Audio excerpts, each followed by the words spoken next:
좋은 아침입니다. 오늘은 4월 21일 화요일입니다. 즐겁고 감사한 하루 되시기 바랍니다.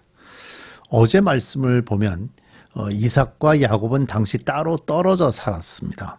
리브가는 야곱을 불러서 형의 마음에 있는 생각과 계획을 알려줬죠. 죽이려고 한다 하는 마음이요. 리브가는 친정이었던 하란, 즉 밧단 아람으로 야곱을 피신시켜서 가인이 아벨을 죽인 것처럼 큰아들이 작은아들을 죽이는 일이 발생하지 않도록 아주 신속하게 대처했습니다. 하지만 에서의 분노는요, 20년이 지나도 풀리지 않았습니다. 33장을 보면 그 마음이 앞으로 나오게 되는데요. 에서의 분노를 푸는 것은 하나님만이 하실 수 있는 일이었기 때문입니다. 리브가는 야곱을 자신의 친정으로 보내는 것으로 남편을 설득하기 위해서 부모에게 근심을 끼치며 30년 이상 살고 있는 헷 족속의 며느리 둘을 언급했습니다. 어제 말씀 제일 뒤에 있었죠. 26장 제일 뒤에 있었죠. 에서는 이미 헷 여인 중 2명을 아내로 맞아서 살고 있었는데 이삭과 리브가의 근심이 되었다라고 기록이 되고 있죠. 따라서 이삭은 리브가의 말에 공감하게 됐습니다. 그래서 리브가와 이삭이 함께 마음을 모아서 야곱을 이제 이 리브가의 친정으로 보내게 됩니다. 자, 오늘 이런 말씀의 배경을 가지고 함께 들여다보겠습니다. 창세기 28장 1절입니다. 이삭이 야곱을 불러서 그에게 복을 빌어주고 당부하였다. 너는 가나안 사람의 딸들 가운데서 아내를 맞이하지 말아라. 이제 곧 밧단 아람에 계시는 부두엘 외할아버지 댁으로 가서 거기에서 너의 외삼촌 라반의 딸들 가운데서 내 아내가 될 사람을 찾아서 결혼하여라. 전능하신 하나님이 너에게 복을 주셔서 너로 생육하고 번성하게 하시고 마침내 네가 여러 민족을 낳게 하실 것이다. 하나님이 아브라함에게 허락하신 복을 너와 내 자손에게도 주셔서 내가 지금 나그네 살이를 하고 있는 이 땅, 하나님이 아브라함에게 주신 이 땅을 내가 유산으로 받을 수 있도록 해 주시기를 바란다. 이렇게 복을 빌어준 뒤에 이삭은 야곱을 보냈다.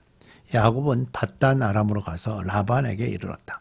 라반은 아람 사람 부두엘의 아들이며 야곱과 에서의 어머니인 리브가의 오라버니이다. 6절입니다. 에서는 이삭이 야곱에서 복을 빌어주고 그를 밧단 아람으로 보내서 거기에서 아내감을 찾게 하였다는 것을 알았다. 에서는 이삭이 야곱에게 복을 빌어주면서 가나안 사람의 딸들 가운데서 아내감을 찾아서는 안 된다고 당부하였다는 것과 야곱이 아버지와 어머니의 말에 순종하여 밧단 아람으로 떠났다는 것을 알았다.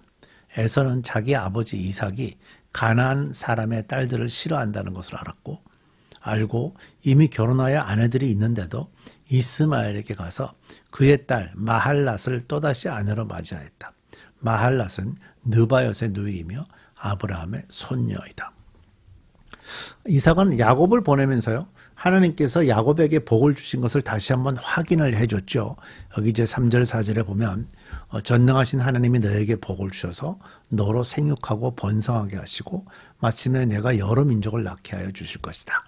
하나님이 아브라함에게 허락하신 복을 너와 내 자손에게도 주셔서 내가 지금 나그네 살이를 하고 있는 이 땅, 하나님이 아브라함에게 주신 이 땅을 내가 유산으로 받을 수 있도록 해 주시기를 바란다.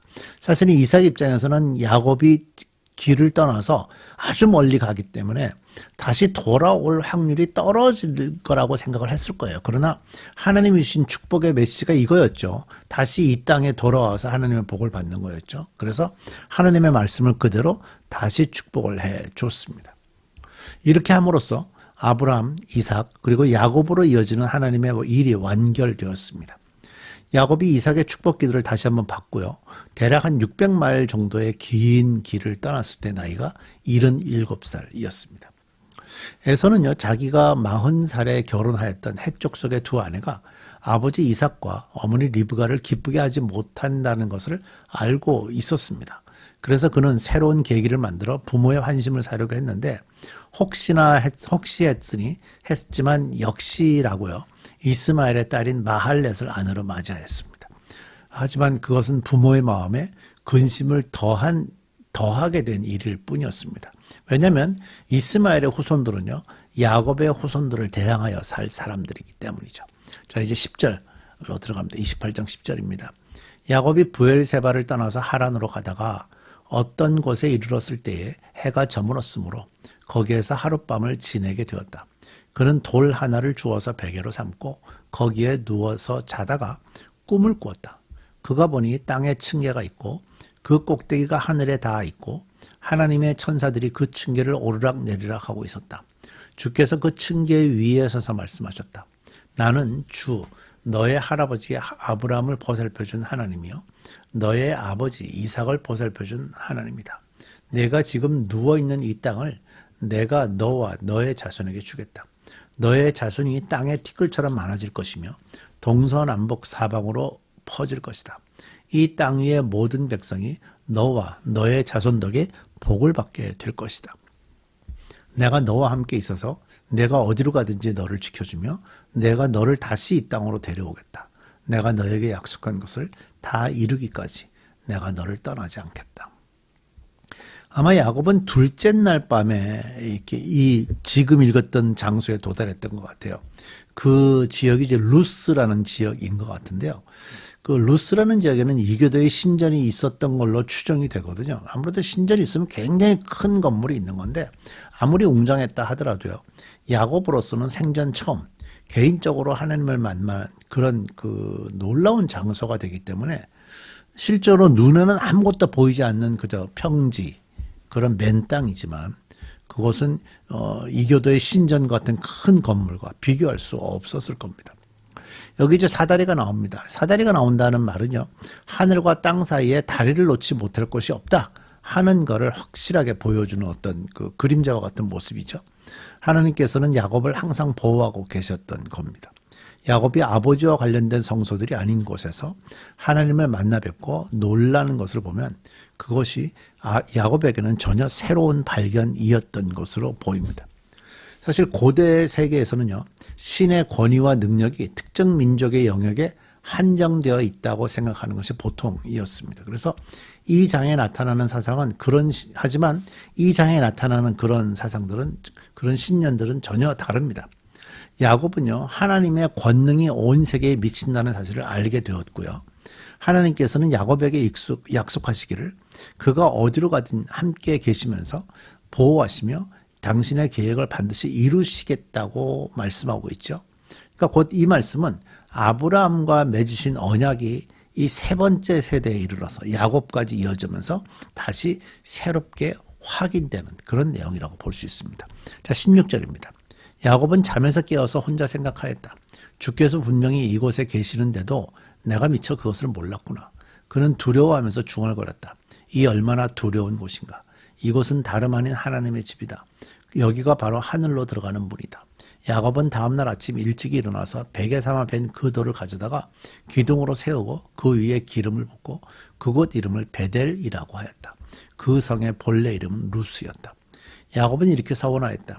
하나님께서 저와 함께 계시고 제가 가는 이 길에서 저를 지켜주시고 먹을 것과 입을 것을 주시고 제가 안전하게 저의 아버지 집으로 돌아가게 해주시면 주님이 저의 하나님이 되실 것이며 제가 기둥으로 세운 이 돌이 하나님의 집이 될 것이며 하나님께서 저에게 주신 모든 것에서 열의 하나를 하나님께 드리겠습니다. 야곱이 하나님을 만났어요. 근데 하나님을 대하는 태도가 그렇게 좋아 보이지는 않습니다. 마치 흥정하는 것 같아요. 이런 표현이 있었죠. 하나님께서 저와 함께 계시고 제가 가는 이 길에서 저를 지켜주시고 먹을 것과 입을 것을 주시고 제가 안전하게 저의 아버지 집으로 돌아가게 해주시면 가정을 제시하고 있죠.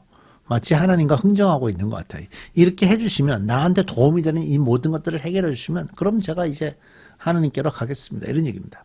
이렇게 해주시면 그 다음 문장이 뭐예요? 주님이 저의 하나님이 되실 것이며 그러니까 내가 하나님을 선택하겠다 이 얘기죠. 하나님이 나를 선택하신 것이 아니라 내가 하나님을 당신을 내가 나의 하나님으로 쳐줄게 하는 듯한 그런 표현입니다. 주님이 저의 하나님이 되실 것이며 제가 기둥으로 세운 이 돌이 하나님의 집이 될 것이며 자기가 정했던 그 땅이 하나님의 성전이 될 거라고 얘기하니까 내가 결정권을 누가 있어요? 하나님이 하신 게 아니라 내가 결정하겠다 그 얘기죠.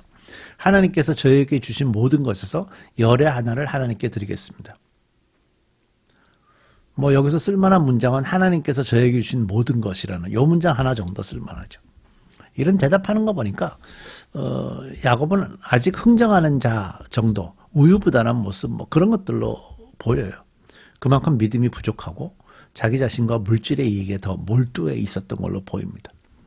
야곱의 말은요, 내가 그리고 나를 뭐 이런 표현들이 많이 나오고 조금 전에 말씀드린 것처럼 내가 하나님을 당신을 나의 하나님으로 삼고 내가 정해놓은 이 돌이 있는 이 자리, 기름 부은 이 자리가 하나님의 성전이 되고 전부 다 내가 중심이 되잖아요.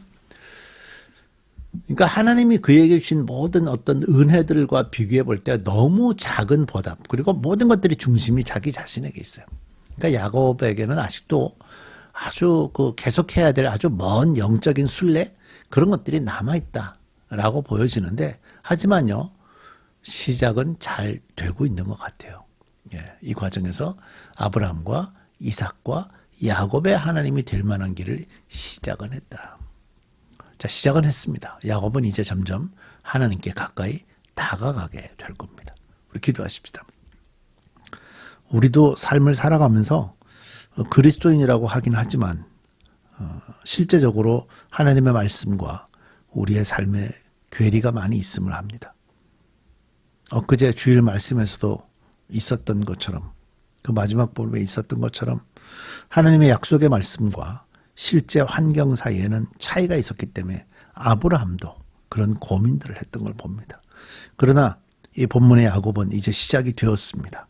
제가 점점 더 하나님께 가까이 다가설 텐데, 오늘 이 아침에 이 말씀을 묵상하는 모든 이들도 이 야곱처럼 하나님을 향해서 발걸음을 더 옮겨가게 하시고 하나님을 더 새롭게 또 하루하루 다르게 경험해가는 저희들 되게 해 주옵소서. 예수님의 이름으로 기도드립니다.